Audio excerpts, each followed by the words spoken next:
how can we promote, and I mean the grassroots and the people on ground and the Nigerian people as a whole are the people that would bring about this acts in general. So if people don't key into it and we see masses coming out, then I don't know. So it's how is the publicity for NINAS, and where do you think the youth can come in terms of helping to drive that publicity, and how can we get to them? Because these are the key people, apart from the stakeholders, these are the key people that needs to get involved and needs to lend their voices for this to come to pass.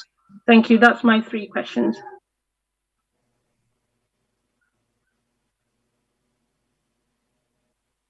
Okay, Tony, are you still there?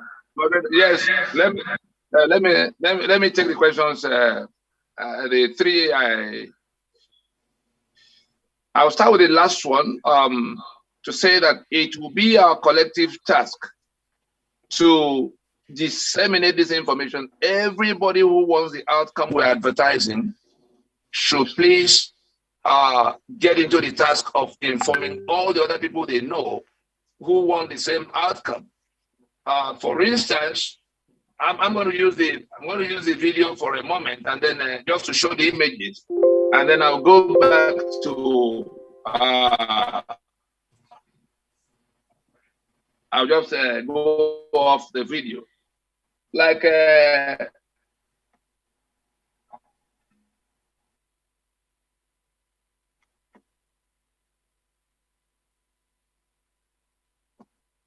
we're already familiar with this as the alliance that now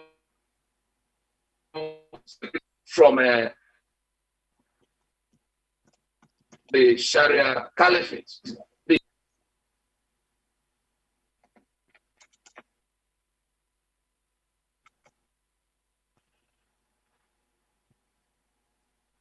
Okay, Tony, we're still having some issue with your voice coming from there. So let me see, he's still here. Okay. I'm off video, I'm back on voice, Now, maybe you have to display the domino 1 and 2, because that's what's going to answer a question about what next. The last speaker, please. The biggest task before all of us is to even acquaint ourselves with the workings of what we're doing. There's no conjecture anywhere. You've seen the map of the place. You've seen the constitution that is the problem. The mechanism by which that constitution we brought down, if we go back to reading even the force majeure, the 5 points of demand, and let nobody kid himself or herself. The demands have become our agenda.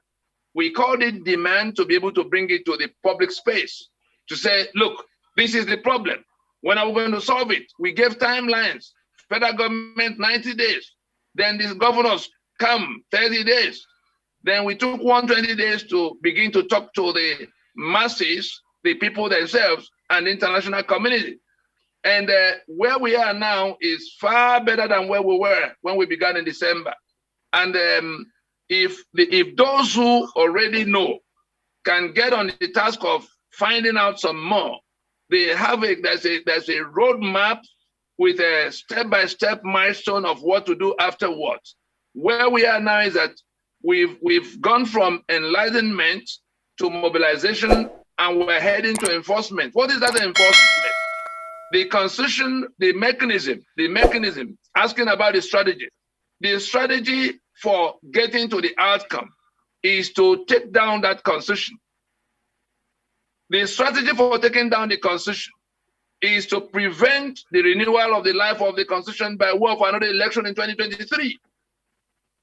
If you can are you able to bring domino 1 and 2 images to the screen so that everybody can see? I'm working on it. Right. If only I have it here, but if I go to video, again, it will become problematic. So there's because you can't go wrong with graphics. I think I can go to video for a moment. Yeah, why don't you go ahead and do that? For this moment, so we can see this. There's election. There's the constitution on one side. There's the constitution on one side. There's the union on the other side. And there's election on, on the two sides of that constitution. There's election and there's the union. It's the union of master and servant we are rejecting. It is by the constitution that union is conveyed. It is by elections that constitution is reinforced and renewed every 4 years. Now you see these arrows pointing lower Niger, and the instead of having repeated that constitution, which was what we was 15 to do, to get everyone to repudiate that constitution as a strategy for taking down the union. We now say we will not go to another round of election, which is why it has become pivotal. The people say, look, anything that can come of this constitution will not go. And then we enforce not going by getting the parties to close shop. That's all the tasks we are required to perform now. This is what will happen. If we do this, once we find sufficient push to that lever, the election we're rejecting, the constitution goes, and then the union is down. That's why we call it domino. This is domino 2. We arrived at domino 1 in December when we got the 3 blocks to come out and say they won't go to another election. We are fighting to get to domino 2, where in furtherance of that decision contained in that constitutional force majeure, we tell the political parties to please close shop. There's no business they are doing other than the election that will reinforce the life of that constitution in 2023. But it's not boycott we're talking about now. Some people are going to mix it up. We're saying close shop, shut down now. Because if we don't shut down and they get into the journey to election, you won't be able to stop them in the last stages that will now go to voting. But if we tell them, look, party A, party B, party C, any one of you that wins the election will have to swear to defend and uphold that constitution. It doesn't matter how good your candidate is. It doesn't matter how good your intentions are. If you go to this election under this constitution, we are going to have the 36 states. We're going to continue to have the 7 and so forth local areas. We're going to have the 68 items exclusive, everything that is reason for the calamity that has befallen us. We're going to have the federal government still controlling the guns exclusively and all our assets. So the political parties are the ones that renew the life of that, because only the political parties contest elections. And all of them subscribe to that constitution. And we're saying, why should we go to renew the life of that constitution after enduring it for 22 years since 1999? So the choice we have to make now is whether we want to fight with our cousins and nephews who want to go and contest election to save our own lives by stopping them, or we allow them to go and have their fun. Only 1,500 of them will be sworn in if they go to election. The rest of us, 150 million people, will be in the danger of having the Fulani turn up at our doorstep with AK-47.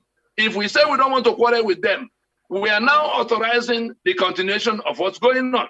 Fulani needs that constitution to be saved because we have defeated it. Our people don't know it's been defeated. So they are still advertising election. And a few renegades amongst us are still discussing with them election. For what purpose? What's going to change? Everything we are rejecting is flowing from that constitution. And the parties know that.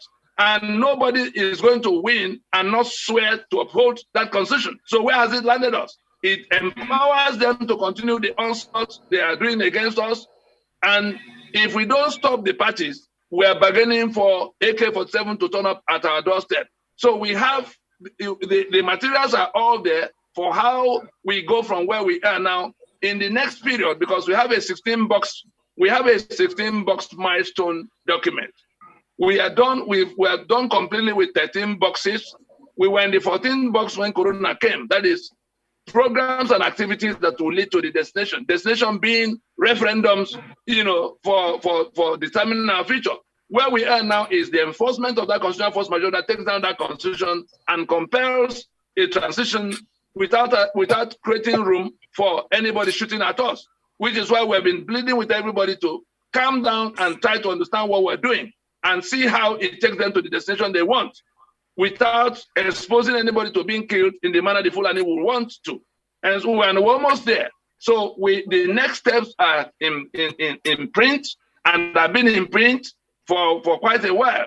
Just that this is the time people are coming to learn of it. So the few who now know should please take those materials in the clubhouse. Will ensure that in the clubhouse tomorrow, some of those strategy materials will be shared because they are now at the point where more people will need to know about them. And we've gone past where we're hiding it from the enemy so that they don't go ahead of us. It's too late for them to do anything about it now. So we can share more freely some of the materials that, constitute the strategy documents. But I've just summarized it, that it is by shutting down the journey to election that we are going to, take down that constitution, because we repudiated the constitution. And the reason we're not going to further elections under it is because we want to terminate the life of that constitution, which is contained in our force majeure proclamation. If we go and read those 5 points of demand, which has become our 5-point agenda, it doesn't matter. We're not waiting for federal government to agree with us. The right we are trying to assert is the right to self-determination. It's inalienable. It doesn't depend on anybody agreeing with us. It only depends on we organizing ourselves sufficiently. I was directly involved in how the instrument came from the UN in 2007. So I know what I'm talking about. It's not something that we're waiting for somebody to approve of. To the question of whether we have to go to people who are causing the problem, I remember that that's one of the questions. My recollection is that that's one of the, that's my understanding of whether the British going to them. We are not going to them in the sense of come and help us. What we did, looking back at what the role of the British had been from the beginning, they created this problem knowing that it would be so. And it was their business interest they were doing, and they were trying to protect. It implanted the Fulani to hold the ground as their agent deliberately. We have documents, and some of those documents are going to be available for those who want to see them. We have documents that predate 1914, that show that the British knew exactly what they were putting together. They knew that Tony, can you talk a little bit about that 1912 document? Because I think people would find that to be interesting, because we've been focused on 1914, but the 1912 is very shocking. Yes. Now, we at the time we were putting this plan together, we needed to get to the root of how we even came into this union in this manner that make us underdogs. And so our fathers that were alive, Chief Nohoro, all the ones who went to Lancaster House, we tried to find out from them. They didn't know. So we had to go the way WikiLeaks gets about looking for things. We broke into the archives that we needed to break into using all available technologies. And we found documents that, contains the step-by-step of what the British did to arrive at 1914, step by step. They had this protectorate, Lagos colony, Oil Rivers colony, all the treaties they had with us. They first pieced all those territories together in 1906 to form the protectorate of southern Nigeria. And then between that 1906 and the 1914 that they made the announcement, they went step by step, merging what they needed to merge in order to turn it without talking to the owners of the place. They were just doing it, them and the Caliphate. The Caliphate came earlier than them. The Caliphate came by jihad in 1804. So it was actually a joint venture. What we need to know at this time is that the creation of Nigeria was actually a joint venture between that Caliphate that arrived in 1804 and the British that arrived in the 1860s. To the exclusion of the owners of the land. They were both foreigners.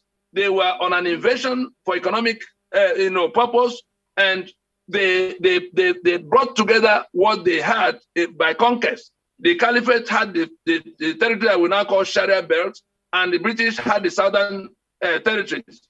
It was the terms of merging them that we find in the documents we're talking about. The terms of merging them clearly put the Caliphate in charge and ahead of all the other people. For instance, it is in that document that we saw what we call the Nigerian system, in which things are put upside down. Mediocrity, ignorance, and terror was embedded. It's in black and white that they will have to elevate ignorance to where it rules above knowledge. And so what became quota system later, which is now in our constitution, was a matter of principle as at that time to lower the bar for the people they are going to put in charge, so that Buhari without a school certificate can go all the way to becoming a general, becoming a head of state and then president 2 times over. Whereas all the people who are a lot more qualified than him are not accepted into the army. It was a principle and it has become the quota system we know today. The corruption we see today, they have principles that became constitutional provisions that now translate into the kind of appropriation provisions we have in the constitution. What was the plan? The British came here to take whatever they can take for their own use. And by the time they were working out what would be their appropriation arrangements, in that 1912 document, they already made provisions for the people they put in government house by themselves. They authorized them to take 50% of whatever they find in treasury into one pocket for their own, whatever they do with, they choose to do with it. Then the balance is also to be managed in such a manner that creates the impression that it's public fund, but it can be, they're just looking like, but it's all at their discretion what their preferences are for using even that 50%. When you read from how it is, captured in the document, you will then understand how we came about the situation where half of what comes in is taken as what do they call it, a security vote by both president and governor. They don't account to anybody for that portion. And then the balance of what you find in the treasury, which you find in the appropriation provisions for how it is managed, those appropriation provisions actually give the spare keys to the treasury, to the heads of the executive branch. Nigeria is the only country in the world where the president can, under the constitutional arrangement, go to take all of what you find in treasury without reference to anybody, and the governors in the same, and they have immunity. All those things were contained in those documents. We're talking about the principles by which that Nigerian system will be operated. And you go from impunity to immunity that sustains it. You go to the appropriation that gives the spare key to the executive branch. You go to all of the things that now has brought Nigeria to where it is, in which the fate of all, even the matter of the rule of law. In other countries, the executive, the police is put under the watch of the judiciary, so that at any point in time the judge makes an order, somebody is carrying out that order. But in that document that predated 1914, they turned it upside down to say that it is the executive that will decide what they will obey, what they will enforce in the orders of the judiciary. And so it's only in Nigeria that the head of the executive is the one appointing the judges, is the one holding the money by which they operate, and can remove them or install them. You saw what happened to the Chief Justice of the Federation, Onogen. At the time they were getting to election, they knew Onogen as Chief Justice of the Federation of Nigeria will not, may stop them in what they were planning to do with the election.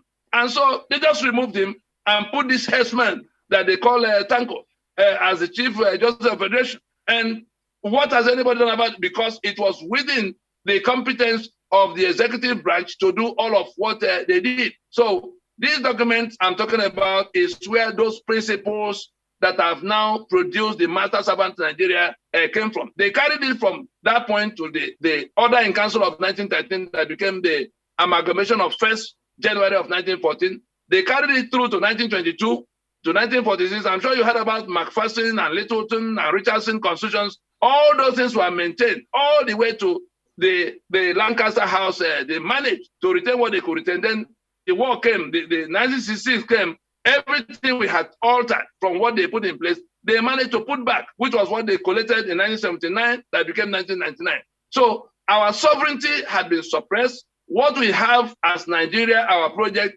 had been a suzerainty, a replacement suzerainty from the British we were seeing before. Is now a local suzerainty organized by the Caliphate, the Fulani. And so we are fighting for our independence all over again. Anybody who doesn't understand that should understand that. That is our freedom we are fighting for, like those who fought the British off. We are now fighting off these local colonizers. And we have to be very careful in how we do it, because their answer to every question is to shoot at everybody. But what did we do in response to that question of gun? Our alliance already puts them as a minority, even without more. They know that if they try to start a fight now, they're going to be isolated into the hopeless minority they are. That's why they open the borders to bring Fulani from all over the place and to bring ISIS to support them. Even now, their numbers are nowhere near what they need to be able to prevail. It's just our ignorance that is sustaining them. Second, we were able to get to the US because we knew the matter would go to the UN. Who in the UN? The British stood with them in 1966, 67, in the one that became the Biafra War. The British went to the Security Council, took the oil that they already had, because Shell was alone at the time in this place. The British, seeing that the entire stock of oil will go with Eastern region that wanted to leave Nigeria, they took over the task of stopping the East. And so they took the entire 100% stock, 40% of it, to the UN Security Council. They gave the other 4 members of the Security Council concessions from that 40%. That's how Gulf Oil got here, the Chevron, for the US to look away from the killing they were going to do. That's how F got here for France. That's how Ajib got here for Italy. All members of the Security Council at that time. Russia had oil at home, and so didn't need any part of that. What they gave Russia was an open order to supply all the hardware for that war. So Russia supplied the jet fighters, they call MiG jet fighters, the Ilyushin armored tanks, and the AK-47. That's how Nigeria came about AK-47. Now, the money to pay for all of that, Gowon has signed off on the concessions as written by the British. So look, leave it to us. We will stop them. But you see, sign these papers for us. So Gowon signed off the oil and gas assets of Eastern Nigeria for 50 years to Britain to do with it as they like and give only from part of their profit to the NNPC they eventually set up. And so we are still living with that arrangement. That's what this PIB, you see, nobody has been able to, unravel what they put in place that makes Nigeria just, an appendage to, they own their assets. They own their assets. And so I'm just reporting to us that all these things were, designed to be so. What the British did at that time, they are not able to do now because we were able to get to the US to point to them their national security, interest that was going to suffer in our sub-region. If I had the facility of a map, again, I would have shown us the West African sub-region and what ISIS is doing in the sub-region. So we told the US that if you do not come now, ISIS has moved away from the Middle East and they are now in the West African sub-region, welcomed by Nigeria at the level of its president. And if you will not listen to us, they are going to reinforce themselves and build up that caliphate they wanted to do with Iraq and Syria. And if that happens, the US will pay in blood. The US took 7 months to listen to what we were showing them. The evidence was brought about the involvement of our president in welcoming ISIS into our sub-region. Our president was at the center of what became Boko Haram the way we know it. Our president was at the center of how Boko Haram merged with the ISIS to form ISWAP in 2014. And the moment he pushed his way to power, his kinsmen declared themselves Fulani herdsmen that began to sack communities into what we have seen to date, sweeping southwards. And so we got the US to see their national security interests in that field. It was because the US took interest on account of their own national security that they began to talk to their allies. I'm sure we also in April, when in a space of 48 hours, the US, the EU, and the UK took a common position in alignment with the contents of our force majeure. They told Nigeria that guns will not feature in this debate because they have their own objective in the field. The ISIS that is here, it is by that our local initiative that they're going to be able to contain that threat.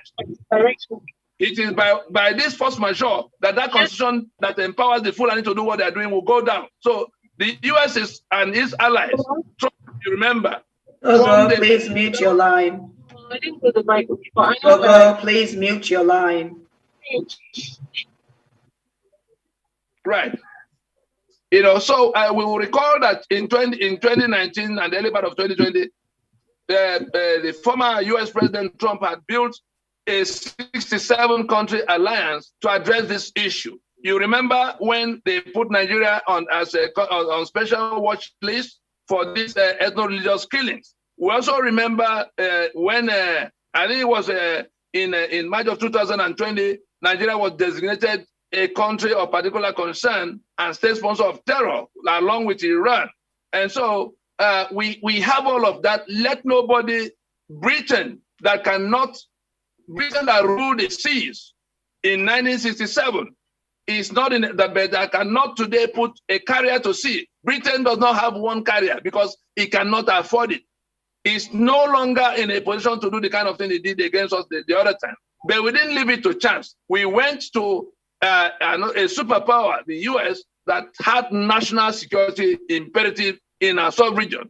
And our pursuit is aligned to that interest. And therefore, they are on our side. That was why I'm sure I reported a few minutes ago that we've been having meetings with them at the highest level concerning what is going on, especially since after Afghanistan. What we agreed to do to solve this problem so that it doesn't consume us and create massive problems for them too is what they are going back to now, because the elections of November last year seem to have slowed things down, but the operatives have come back to going back to what they agreed to do with us. I can assure us that we have what we need at the UN, including the Security Council. I can assure us we have what we need in the US, concerning what to do with these people pointing guns at us. If we do our own part, the national strategy, the national security strategy of the US is actually anchored on this local initiative because of the broad policy of not wanting to send boots to the ground in foreign places. I'm just reporting all of this to us in the background for us to know that the plan we have deployed, we're not just scratching our heads, every step of the way. We have a written plan and we're going to share it, we're going to authorize the sharing of the aspects of that written plan that people need to have as answers to these questions that are going to be recurring. We have a plan, everybody can interrogate that plan, and we can measure by ourselves where it will land. That's why I want to drop that. Awesome. Now, so that kind of answers that question. I think the question that Gogo was asking was, why are we going to the United Nations and to those countries when they are not our friends, so to speak? So that kind of puts that in perspective about the fact that we have our different objectives that are aligned in this case, and that the world is taking notice as to what's going on. The UN itself, through its couple of special rapporteurs, one in 2019 and another in 2020, made it clear to the world that Nigeria, if it blows, it's not just going to blow Africa, it's going to blow the world. And that's part of the information that we were communicating while we were in New York, making it clear, that Nigeria is on the point of snapping and something needs to be done quickly. So I'm going to go and take some questions now. We don't have a heck of a lot of time, and so we might have to talk about the fake protesters in our next broadcast. So I'm going to come to Stephen. Stephen, do you have a question? And if you can keep it short so that we can move on to the other questions. Thank you, Steve. Absolutely. Thank you, Jean. Tony, thank you for the exhaustive work that you've been doing on ground zero for this self-determination effort. But notwithstanding those, there is still a pervasive misunderstanding of the role of NINAS in the self-determination effort, to the extent that a number of the alliance members, organizations, not the alliance members themselves, but the supportive nationality organizations, consider NINAS to be just another group in the COG, with the implication that we are finding resistance in raising funds to fund the activities of NINAS. Case in point was the recent New York rally. In my explanation to them, and to bring it to a layman's level, I've described NINAS to them as a class action attorney for which the class members are the alliance members, such that when you have a class action attorney, you are individually obligated to support the activities of advocating for you before the United Nations Court, if I can use that term. Is that analogy reasonably accurate to get them to a layman's understanding of what NINAS does, or would you propose another analogy that will bring NINA's role to a layman's level? Thank you. Yeah, that analogy creates the impression that because there have been deliberate misinformation crafted for the purpose of deflecting people's attention from where the solution is to where others can make money pretending they are solving the problem. That's what happened. The people that crafted that narrative of as if we're just a marginal group of people who want to come to take advantage because maybe we have better education or better exposure or better access. That's the impression that was being created. But the reality is that what became NINAS had gone through. Did you hear about Pronaco when it happened? Have you ever heard about Pronaco? Yes. Did you hear about Pronaco? Not recently. I thought you were saying Nadek or something like that. No. Did you get to hear about Pronaco when it happened? Pronaco. No, sir. I'm going to share that information on the platform. Okay. Right. Okay. So I'm just informing us that what has been presented as NINAS is a continuous process that has taken 22 years in the making. And Pronaco that happened between 2005 and 2006, in fact, it was first announced in 2004, before Obasanjo jumped in to set up what became 2005 national conference. Pronaco was pro-national organizations. It was a sovereign meeting of the ethnic nationalities across Nigeria, including the Fulani. And you are hearing the voice of the one at the center of that process, which was the first action taken after our research for what the problem was and what the solution should be. And we have 164 ethnic delegations that sat for 2 years. The US sent observer mission to that conference. The EU sent observer mission to that conference. So we didn't just go bump into the US last night to tell them about what's happening to us. They've been following this process since 2005 when they sent observer mission to that conference of the nationalities of Nigeria, sovereign conference. And so we went from that Pronaco to 2007 when we went to court to say that we didn't make the 1999 constitution. And the person speaking now was a lawyer that filed that suit challenging the legitimacy of the 1999 constitution.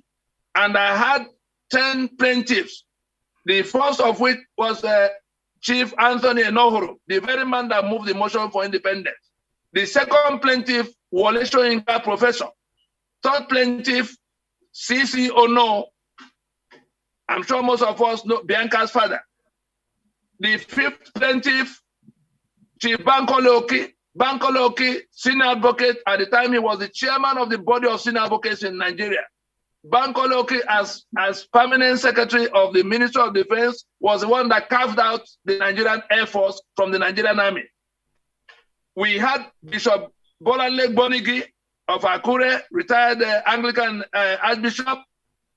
We had Fred Agbegbe, the president of Lower Niger Congress, who also had been involved in his first job from university in the UK. He has 2 PhDs in law from 2 UK universities, but he began his career at the Commonwealth headquarters. He joined the Commonwealth services the same day as Emeka Anyoko to tell you the kind of people who have been in this process. Then we have Ojukwu, I'm not sure I've mentioned him, as another plaintiff. And we had Sari Dokubo was undergoing trial for treason at the time and was put them as plaintiffs. That was what collapsed the treason, because we wanted to test whether Nigeria has any answer to the challenge to their title document by which they are laying claim to the whole country. They didn't have an answer, and it was that suit challenging the legitimacy of the 1999 Constitution that collapsed the treason trial of Asari Dokubo and Wazirike in 2007. So we moved on from there, having established that Constitution, was a fraud. How do we enforce? How do we bring it down? We went on to calling the nationalities to now begin to, take actions, get ready to take back their sovereignty. We asked them to hold their solemn assemblies, tell the international community that you are no longer willing to work with this forgery. The Lower Niger had their own solemn assembly, and you can test what I'm telling you by just going to YouTube or Google now. Solemn Assembly of the Peoples of the Lower Niger, 27th April 2015 in Port Harcourt, where the Ijaw, the Ogoni, the Anang, the Efik, the Urobo, the Bini, the Igbo, under one roof, took a decision that this constitution will no longer be basis of union they will be involved in. And they mandated the Charter of Relationship to be still. Well, how are we going to relate amongst ourselves if we are rejecting Nigeria? In September of 2017, the Yoruba gathered in Adamasigba Stadium in Ibadan with all their governors present. Oni was there and many of their political leaders. They filled the stadium, and it was solemn Yoruba Solemn Assembly. I'm sure you remember that. It was all a part of this process. Then the Middle Belt on the 18th of July in 2018 were able to do their own. What we were doing in all that time was to send the message to the international community ahead of when we begin to enforce our decision to reject the union defined by that constitution under which we are being killed. So it's not a NINAS is just the latest mutation in terms of name. We went from Pronaco to Movement for New Nigeria to even change Nigeria. I'm sure you heard when Bakare came out talking about Save Nigeria. We had transmuted to what we call Change Nigeria. Bakare came and pretended in our midst for about 9 months. We didn't know he had political intentions. So he thought he could take the crowd countrywide to go to contest election with Buhari. Not mean that Buhari had been in our midst and we had done away with him, because he came back to tell us after the conference of Pronaco that he will do what we have decided if we supported him to win. I told him in the meeting where he came to make that request that the question is not one of to government house. If you believe in what we have agreed upon, let us do it before you go to government house. Otherwise, if you decide to go to government house under this constitution we are rejecting, you will have us to contend with. That was 2007. He lost that election, lost the 1 or 2 11 when Bakare had come to try to mess up. We shut down that Change Nigeria platform. Did you see Save Nigeria again since after that time? You understand? So it is something, it's a machinery, like a submarine, big submarine, that have been sailing quietly. It was designed to be a surprise. The British didn't see it coming. All of the Caliphate didn't see it coming. The only time we came close to being found out for the size of what we were doing, you remember in 2005, when the US intelligence raised alarm that there was something going on that could bring Nigeria to ruins by 2015. It was 2005. Did anybody hear about John Negro Ponte on Nigeria that was going to collapse? It was when they stumbled across this plan. They came to Nigeria to investigate it. They went to Enohoro, and the Enohoro called me in. The Consul General of the US was in that meeting with a few other people from State Department. Sometime 2004, when we had announced that we're going to have a conference of the owners of Nigeria. So it's not something for people who are saying who are thinking that NINAS is just another one of the organizations. Let us ask them which of them had diagnosed the problem to the point of breaking into accounts to find out what the British did. Which of them had identified the constitution as the problem that had to be solved in terms of taking it down to end the union? Which of them had moved from their own space to the other spaces in that country We went, all the groups were carrying arms at the time. All the groups that were fed up with Nigeria to the point of, resorting to violence. We were able to persuade them to come along, put their guns aside. They are starting to occupy his volunteer force, the Ghanaians and his OPC at the time. We were able to get all of them to come and be part of that conference to form a consensus that will take down what we were rejecting. And so let those who are talking about, another NINAS being another, it is the cumulative, outcome of many years of involving the entire country, minus the caliphate that didn't want to come along at some point. That's what has become NINAS. So Okay. Sorry, Tony. We have a few more minutes to go, so I wanted to see if I in the Senate. So speak in the House. Yeah, I wanted to see if I could take some more questions because we're going to be ending in a few minutes here. We've got a couple of hands up.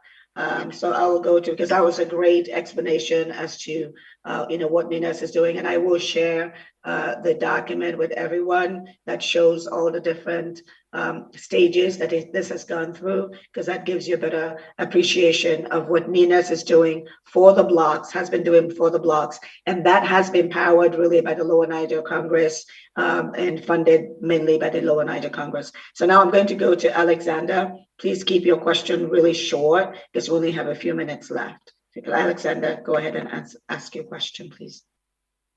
Thank you very much, Mama Jane, and thank you for everyone in the house. I don't really have a question. I just want to commend the NINAS. It baffles me, and I want to say this is God's project. And Tony Nandi is born for this project. And all the leadership of NINAS, how you came together, it's a divine arrangement. And the goal of NINAS will be achieved. Amen. By the grace of God, I live in Edo State, and NINAS has become one of my prayer projects. And by the grace of God, we shall get there. Thank you very much for this opportunity. Amen. Amen. Emora, you are up next, and please keep it short. Emora, go ahead and unmute. Okay, thank you so much for giving me the opportunity. Well, quickly, first of all, I just want to say the name, are we NINAS or I say NINAS? So I need to be corrected. I say NINAS, but is it NINAS or NINAS? And then NINAS. Second, but anyway, NINAS, okay. Call it what you may. Okay. It's abbreviation. It's an as long as you call it freedom. But anyway, it's communication. We know what we're talking about. Then the other thing I want to ask is, well, first of all, also, I do want to say thank you, Mr. Nadi, for all that you're doing. I met you in the summer of... Sorry, can you go ahead and ask your question because we're getting ready to go off air. Please go ahead and ask your question. Yeah, so it was an eye-revealing time. I just wanted to say that my question is simply this. If the... Okay, you need to go off camera. That's not... You need to go off camera because we can't hear you. I'm sorry? You need to go off camera because we cannot hear you. Off camera, so we can hear you. Yeah, no, my question is, if the British signed a 50-year agreement on the oil with, I guess, the government would go on, is that time not expired now? Yeah, that was in 1960. That was in 1967. It expired 2017. That was what drove the 2019 election. That was what drove the 2015 election into the overdrive we saw.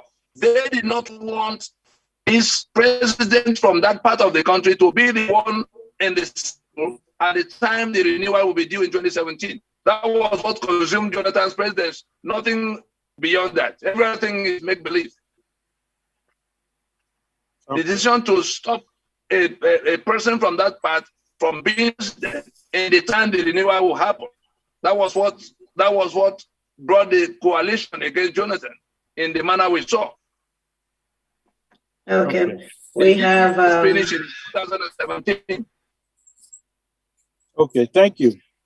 Okay, so we have a couple more questions. Let's see. I think Ibe, you had your hand up if you want to ask your question. Okay, thank you, Jane. My name is Paul Ibekeme. Ibekeme.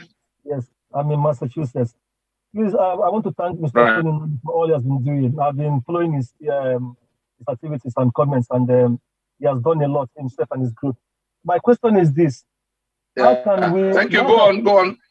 Okay. Now that we are moving forward, and we've seen that some of these governors in the South and the governor of Benue in particular from the Middle Belt have seen what these Fulanis are up to. Is there any way NINAS can open, even if it's a backdoor channel, to start to tell them what NINAS is doing, to get them to join NINAS and stop anything about the election? Okay, Paul, I'm going to answer that. Yes, that started back in March when we had the award press conference, and we're going to start talking to people. So I'm going to go to the next question. Sorry, please, Jane. Not just the governors alone, but other political actors in the South and Middle Belt. So yes. The answer is yes, Paul. The answer is yes, Paul. We gotta move on. The answer is yes. Sorry. Okay. All right, okay. Evangelist, you gotta keep it really short, really short. So you're up next. Yeah. Thank you, Jane, and everybody for what God has used us for. Yeah, Tony. I just need you to quickly tell and clarify to everybody here at this meeting right now, and especially indirectly to all these people gathering to have another rally, the 3 days rally at the Washington, D.C. next weekend. Okay, the reason why NINAS in conjunction, NINAS headed by Akintoye, chairman, in conjunction with Ilana Omo-Oduwa, came up with that release. What is it called again? That disclaimer. And these people went ahead to release another disclaimer against Nina and Baba Akintoye disclaimer, which was very insultive to me. That's how I see it personally. What is Nina's stand presently for and against or about that next weekend 3 days rally? Even though they have removed iPod's name in Nnamdi Kanu's picture and stuff, like they're trying to read this thing because stop sharing your screen. Thank you. Go ahead. So because I see some of the members of that group on this meeting, I'm sure some of them still need orientation. Some of them need to be more educated and enlightened. So what do you say about that 3 days this thing rally? Because personally, I can't be putting all this effort and some people are trying to draw us back, 10 steps back when we make one step forward. Thank you. Okay, Tony, are you still there? I didn't hear his question. The question is about the mega rally that is scheduled to go to Washington. That's supposed to be going on in Washington, and the fact that previously they said that the information with IPOB that they had moved away from that. And so Evangelist is asking, given that they have said that they are no longer working with IPOB for that rally, what is NINA's position now? Well, the NINA's position is already contained in that disclaimer said that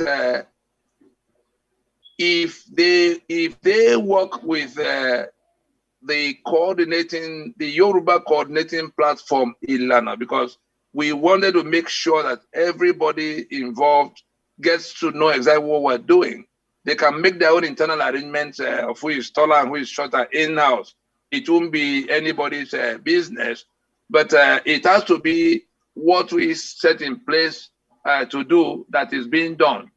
If they've done away with IPOB, I would think that they will have to write it and say so that because it's not just what we think. The Nigerian system is going to take advantage of anything they find there. We already saw it from Garba Shehu and Gbajabiamila. They were laying a foundation for how they could disrupt us. They've not found any ground for being able to disrupt us all this while. But if they find something to latch onto, they are going to disrupt NINAS in the homeland. And it's not overseas that we're going to solve this problem. We need to keep engaging them here until we bring them to the ground. And so if the organizers of Washington rally, with the video that went out about involving showing that they were planning it together with IPOB, I would say that they only need to clarify in writing, some public notice that these people are not involved because of that video. If it was a matter of we heard that they were planning, that's a different thing. But that video has gone everywhere, and it was becoming basis of linking NINAS, since our chairman and Lana people, whose emblem also appeared in that advertisement, are connected with NINAS intricately. So it's just a question of if they can do a public notification explaining those people and explaining that video as something that was unauthorized, however they put it. Then we go back to what we wrote in that disclaimer, that we have no problem. We invited everybody to come, but not the ones that will cause problems for us. Let them just let it be put in the public space that the organizers of the rally they have to disown that video and say that they're not involved with these people anymore. If we leave it hanging, and it may leave a gap that can become a problem for us. NINAS really has no quarrel with anybody, but let us say it clearly so that we don't leave room for the enemy that's looking for how to create a problem for us. Let us say clearly we're not working with these people on account of some difficulties that could arise from it or whatever reason we give, because we gave them. These people had 7 years to listen to us. We begged and begged until it became bloodshed in the East. And it can only get worse. NINAS all of us may fail if we don't find a way to, let them be. They can come, but let them put away their colors. They can come if they want that outcome. We made a broadcast inviting them, but we say put away let everybody come as if they want the outcome. Why can't they come and support the rally without coming to say they're the ones doing it in their own colors? Okay, so I think that I did stop the live streaming so that we can take some more questions. I think that the question has been answered. The issue, as noted, is the fact that IPOB is the Nigerian government views them a certain way, and the Nigerian government has been trying to connect them to any of the NINAS blocks so that they can shut down that block. And we've been trying to explain to the IPOB folks that it's nothing personal, but they can't be coming to join us if they're going to be flying their colors. If they're coming to join us, they have to come in under NINAS without any of their colors, without their flags, without anything. They have to come under NINAS and support that jailbreak. So what Tony's saying is that this mega rally needs to make a public disclaimer and make it public that they are not working with IPOB, and IPOB is not working with them on this rally. That this is a rally that is going to be going on under the referendum objectives that that NINAS and the Yoruba Bloc is supporting, and that anyone that is invited, everyone is invited. However, you got to set aside whatever your colors are. You got to come under the NINAS and the Yoruba Nation colors, and that's what it has to be. Because we do not want our people to be shot at. I made that perfectly clear in New York. But, you know, again, everyone needs to understand that it's about